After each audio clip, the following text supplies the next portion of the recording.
අපේ ගමන ආරම්භ වුණේ ඇත්තටම මෙල්බන් විතර. මෙල්බන් ඉඳලා අපි මේ යන්නේ හදන්නේ ඩාවින් වලට.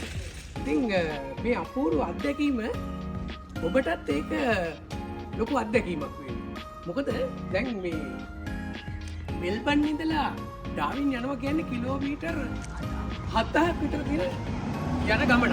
7ක් විතර තරණය කරන්න ඕනේ ගමන. ඉතින් මේ ගමනේ ඉතින් මේ වාහනයෙන් තමයි අපි යන්නේ. ඉතින් දැන් අපි මෙල්බන් ඉඳලා මේ වාහනේ ඉඳලා අපි දැන් ගියා බ්‍රයිට් හරහා මවුන්ට් හෝතම් වලට. ඉතින් මවුන්ට් හෝතම් කියන්නේ ඉතින් මේ අපූර්ව අත්දැකීමක් ලබන්න පුළුවන් සුන්දර ස්ථානයක්.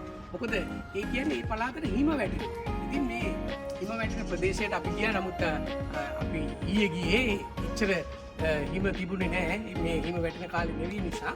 ඉතින් ඒ අත්දැකීමත් ලැබලා දැන් අපි ආවා වගවගාවට. ඉතින් වගවගාවලින් ඉඳලා ඊරෑ ආවේ. අපි දැන් පිටත් වෙන්න කියලා තමයි හදන්නේ. එහෙනම් මේ යන ගමන් අපිට ආරංචි ලැබුණ චොක්ලට් කම්පැනියක් තියෙනවා කියලා. අපි ඒ චොක්ලට් කම්පැනියට ගිහිල්ලා එතෙන්දී අපි හම්බුනේ.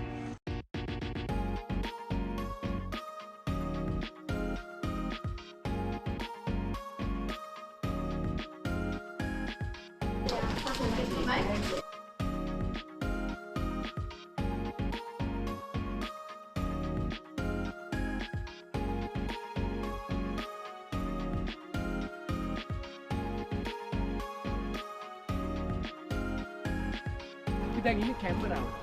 මේ ටියුලිප් මල් බලන්න තමයි අපි මේ දැන් ඇවිල්ලා ඉන්නේ. අපි යමු මේක බලන්න.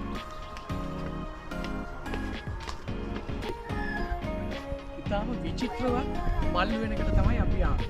ඉතින් මේ මල් වෙන දැක්කහම එක එක විදිය පාට මල් අපිට දකින්න ලැබෙනවා පිපිලා තියෙනවා. මේ ඔක්කොම සමහර විට අපිට හිතෙන්න පුළුවන් මේවා ස්වභාවික නෙවෙයි කියලා. නමුත් ළඟට ගියාම අපිට පේනවා ස්වභාවික මල්. දැන් ඉන්නේ කැම්බරා පාර්ලිමේන්තුවේ කාපාක එකේ. අපි මේ පාර්ලිමේන්තුව බලන්න ආවේ. අපි උඩහට ගිහලා බලමුකෝ. මේ කැම්බරා පාර්ලිමේන්තුව. මේ ඔස්ට්‍රේලියාවේ අගනගරය කියලා තමයි මේ ස්ථානයට හඳුන්වන්නේ. ඉතින් මේ ස්ථානයේ තමයි මේ පාර්ලිමේන්තුව පිහිටලා තියෙන්නේ. ඉතින් දැන් අපි කිලෝමීටර් ගණනාවක්ම ආවා. දැන් දවස් 5ක් විතර වෙනවා මේ ගමන. මෙල්බන් වලින් පටන් අරන් හෝතම් ඇවිල්ලා ඉතින් අපි වගවගා ගිහිල්ලා ඒ ඉන ගමන් තමයි දැන් මේ ස්ථානයට ආවේ.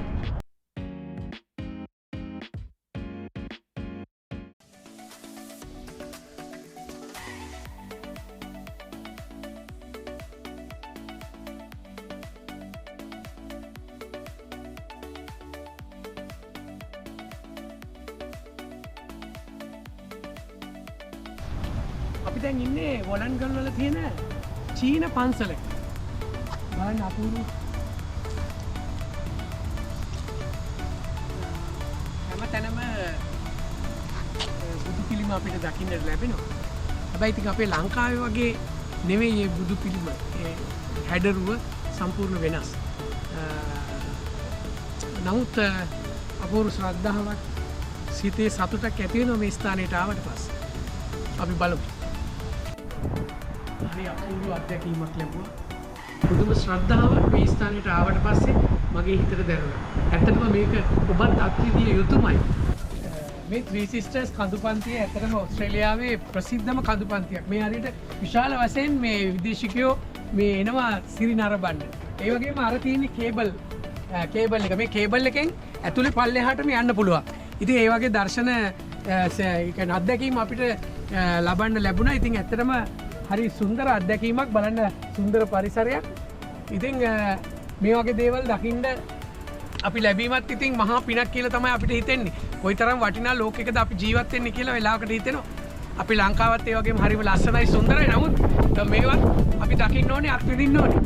එතකොට අපිට මේ සුන්දරකම, ඒ අවබෝධය අපිට තෘප්තිය ලබා ගන්නට පුළුවන්, විඳින්න පුළුවන්.